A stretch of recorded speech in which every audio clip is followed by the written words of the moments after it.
little bit. Hello, FrameGames. So you are back. We were Hello. discussing the diversity industry's role in the 2008 financial crisis. So what are we talking about when we talk about the financial crisis? What happened? How did people feel at that time? And what were the consequences for the everyday people? We're talking about the most significant economic moment in American history since the Great Depression um, of the late 1920s and early 1930s. And it was an event that tested people's beliefs at an ideological level. And then at an economic level, it led to a whole slew of economic reforms and really became a litmus test for what kind of economic policy America would adopt from here on out. As you know, people are likely familiar. We've been living in an era of extremely low interest rates uh, ever since the 2008 financial crisis. And you know, at times they've approached 0%. There has been for people who are interested in the libertarian style of politics, the response to the 2008 financial crisis very much depends on what your autopsy is of how it happened. And since it is the sort of greatest economic series of crimes, perhaps in modern financial history, uh, it is deserving of a full autopsy that was buried by mainstream media and mainstream academia because of the racial and ethnic diversity component to it, which is absolutely staggeringly enormous. So I actually can go through why you should care about this sequentially here. I prepared this presentation, and here in the primer tab on the left, I hope to educate everyone tonight about the financial industry and more importantly, my general worldview about why you should care about identity politics. And it's because to operate in the modern business world, you have to understand the ever-growing snowball of the business of diversity, of the industry of diversity. And nowhere is it more prominently on display with all of its concomitant ramifications than in the boom and bust of the 2008 housing crash. So why should you care about this? First, it will help you understand the past, which is so that you can, if nothing else, contextualize what you've heard about those nasty, evil, greedy capitalist bankers, of which there were many, but their motives will surprise you. And who got away with their crimes. And it will also help you. A lot of people might have heard the mainstream media telling of who was responsible for the crash of 2008. And the mainstream media narrative goes like this. There were a bunch of evil, nasty, big bankers and greedy, predatory real estate lenders who were making predatory loans to poor Hispanic and African American underqualified lenders. They got too greedy and they went after the money, and the good regulators tried to stop them. They did everything they could. Some of them got corrupted, sure, but really this is just a tale of stale pale male capitalism. And the fact that an overwhelmingly disproportionate amount of defaults and subprime loans were done in the Hispanic and African American communities, well, that's just evidence of predatory lending, not of any kind of regulatory setup that had been brewing for the evolutionary chronology we'll go over here, as well as the business of diversity itself. And as you guys will see tonight, it is big business.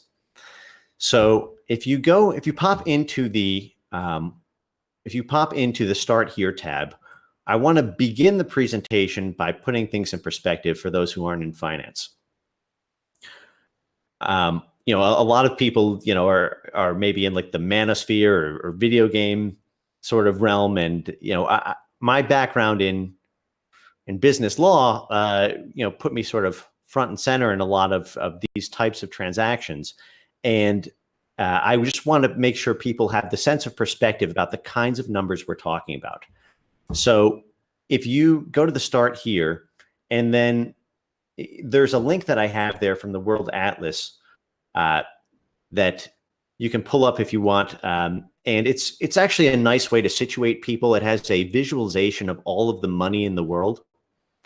And it shows the amount of money held in cash, held in banking deposits, held in debt, and held in derivatives. And just so you guys know, real estate is the biggest industry of them all, followed by government and then by finance.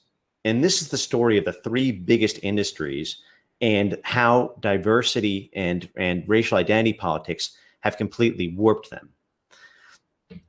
So, so we're in a classical case of a state, and the state intervenes but does it wrong, and the free market reacts in various skewed and very non-beneficial and destructive ways. Well, I would say that I don't agree with the classic framing of that, because the regulators are in on it. Many of them are in on it, as we'll see. And there is a public-private coalition between officials who need fundraising money, between voters in big cities, and we'll see the role of the Housing and Urban Development, HUD, in all of this, and inner city politics. So they need votes, particularly from the racial majorities who constitute the voting majorities of big cities. And so they need the votes from the lower classes, and they need the money from the upper classes. And what you have is this kind of evolutionary hot potato that is totally unsustainable. And we'll meet the people who saw this coming very far in advance. It's a lot like what we talk about with the demographic trends, and it has parallels to the Starbucks story we covered and many others. It's like a slow motion car crash where the people who are trying to warn others about how badly this will end simply lack the institutional power or the media megaphone to actually steer the Titanic away from the iceberg, so to speak. That's what I understood 3 years ago, FrameGame. I understood that the truth was not enough, that you needed the megaphone, and I started building this channel. You and me both, man. All right, so moving on, if you double click on the world's money, this is actually the money supply. The reason I'm starting with this is because the numbers involved in diversity payouts and how much went into racial identity politics is so staggering that it reminds me of that quote that, like, one death is a tragedy, a million deaths is a statistic. Yeah. I don't want you guys, when you hear trillions of dollars, I don't want you guys to think, oh, trillions, everyone's got a trillion. So if you move on to the, just double click on that. So we're dealing with big numbers, so it's important to have a sense of perspective of the size of the dollars at stake here. So in this link, if you want to pull it up, JF, this is the cool one I was talking about. It's also just a fun one to show your friends. It's a neat parlor trick sort of link. CRA commitments. Keep this in perspective. Oh, sorry. Yeah. This one? Yeah, that's CRA commitments. Yeah, the money dot. No, that's a different one. This is the money, the visualization of all money. Okay, this one. Yeah, because there was no visualization on the other link, so let's look at this visualization. But, oh my god. Yes. It's the money.visualcapitalist.com one. Oh my god. Oh no, that's no, I'm sorry. We're going to get to that one in a second. It's the one on the page that says all the money in the world, and it's I can send to you in the lobby if that's easier. Hold on a sec.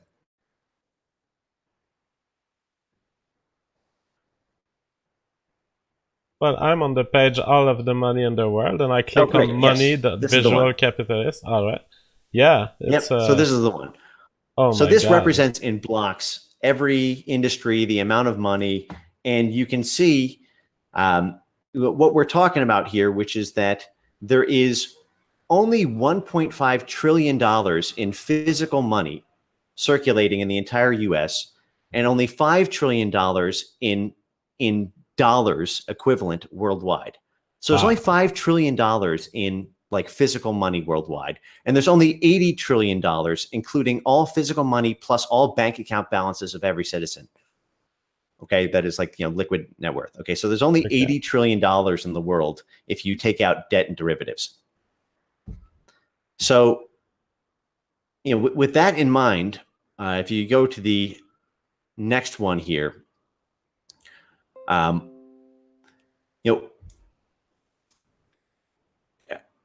this is the slide with the 4.5 trillion, but I'll just talk it through so that you can follow me here. So when I tell you that the diversity industry extracted $4.5 trillion from big banks in just one single part of this story, I want folks to understand that this is world moving wealth, right? That is like all of the cash in the entire world, like all of the hard cash in the entire world. And like, I don't know, a 16th of all like, liquid net worth of the entire world. That was extracted to the diversity industry from big banks. So if you click on that link, that'll take us through what I am going to show guys here. Although I have the highlighted portions on the next slide, if you'd prefer that way. Yep, I prefer highlighted portions. Okay. So on the next slide, we're going to start the story in the middle, and then we're going to rewind to the beginning and then show you how it ends and what the future of all of this is going to be. So starting the story in the middle, this is in 2007, at the absolute height of the housing boom, an organization you've probably never heard of called the National Community Reinvestment Coalition, which is a absolute juggernaut, but is not known to laymen per se, they proudly published this report where they brag about the following findings, and I'll just read some of the highlighted things here. Okay, the Community Reinvestment Act, which we'll cover, has encouraged an extraordinary level of collaboration between community groups and banks across the country. One form of collaboration is known as a CRA agreement, a Community Reinvestment Act agreement. A CRA agreement is a pledge signed by a community organization and a bank outlining a multi-year program of lending, investments, and/or services. Since the passage of the CRA in 1977, again, this is the Community Reinvestment Act, CRA, lenders and community organizations have signed over 446 CRA agreements totaling more than $4.5 trillion in reinvestments flowing to minority and lower income neighborhoods. Lenders and community groups will often sign these agreements when a lender has submitted an application to merge with another institution or expand its services. Lenders must seek the approval of federal regulators for their plans to merge or change their services.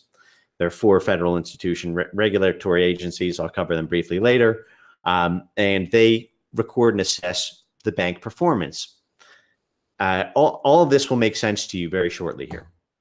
But what this is, if you remember, JF, in our Starbucks series, we covered the CDC, the Community Development Corporation. We covered the real estate reverends. We covered the groups like Power and like like the Pico Network and all these other Saul Alinsky style local community organizations that served the purpose of political advocacy and plaintiffs' lawsuits to shake down big businesses. Well, this is the story of their assault on big banks and how the big banks came to love them. So, the CRA is the law, or is it a mode of cooperation?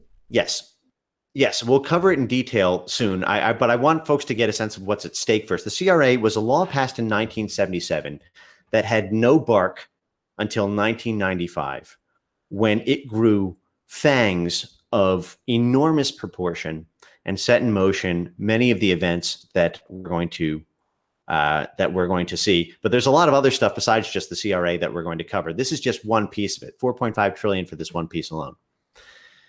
So on the next image here that I put in the slide deck, you'll note that even though on the first page they brag about its 4.5 trillion from 1977 to 2007, right before the bust, 4.5 trillion was committed from 1992 through 2007. So again, like you've got a $4.5 trillion pool, and all of it was invested.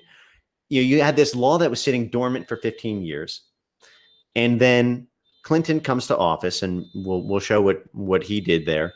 And the Community Reinvestment Act is amended to get racial and to grow enormous enforcement mechanisms that allow groups like Power, like Acorn, like Fight, like all the other ones that we've talked about and may talk about in the future to bring legal action. So here you can fast forward, if you two images there, and you can just see a graph of what the commitments are, if you're curious. And they note even in theirs that they're underestimating it. That last slide is showing that even here they only did a broad category search, and they left out the smaller, the universe of smaller commitments to minority organizations and minority loans that were done through the CRA. So the CRA stuff, where is the money coming from? It's the law compelling banks to give that money or to invest that money in that mode? Okay, maybe we'll start with maybe it's easier to actually just start with what all the laws are then. Because I understand, I mean, a lot of this is pretty technical stuff until the fireworks hit. So maybe it is worth explaining that. The CRA is a law that was passed in 1977 that had the intent of requiring banks to do outreach to neighborhoods that they were redlining. Redlining was the practice by banks to avoid making any loans to anybody in certain neighborhoods because the entire neighborhood was perceived to be a poor credit risk, or the properties were assessed to be not likely to grow in value, and so that would make the value of the mortgage less valuable. And in fact, maybe we can skip to the sort of to the laws. Maybe we'll start with that, and then I'll come back to this section, because this section I wanted to go over. I wanted everyone to understand the universe of what banks have had to do. But which would you prefer, JF? Would you prefer we just kind of jump into what continue on the line that you had thought about? I was just asking for clarifications because we're talking about amounts of money, and I wanted to know where they come from. However, this graph is quite telling. There's something happening between 1990 and 1997 that launches this mode of business, if we can call it a business. We'll need some details from you, but it really propels this, and you see that there's something that must have been done in the 90s. Yes, that is absolutely for a law that, as you mentioned, existed for 13 years before. For 15 years, the law had existed, the market hadn't exploded, and in the 90s something happens and it's all up. Right. And just as a brief primer on it, in 1977 it was passed in order to get banks to consider loans and make a good faith effort to try to make profitable loans to communities they otherwise would have ruled out. That's what it was intended for in 1977. But what happened in 1995 is they were required to actually make the loans. And the racial component was added, and a number of related regulations set in that had disparate impact. If you remember that theory of legal liability, which is completely unconstitutional under a facial reading of the text of the Equal Protection Clause, but is basically surviving right now on sheer institutional power of left-wing justices. but that may change now with Kavanaugh. But we'll get to that in more depth. I want to give a 10,000-foot overview here in this first section. Now, to be clear, what you seem to be saying is that essentially we have made a law that was outcome-based rather than principle-based, if you will. We made a law that forced banks to give service to people until they became equal.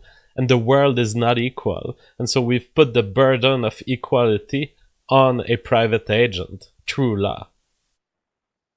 Well said. All right. Well said. So this report was published by the NCRC, and I'm sure very few, who are involved in this space have heard of. But I want to give a quick sort of investigative look into their annual reports, which I poured over, just so that you guys see how the sausage is made with how groups like Power from the Starbucks series sue using things like the Community Reinvestment Act to make their billions. So you'll see here on the first slide, and I'll just read the relevant portions here. They sort of reveal in useful detail what they do and how.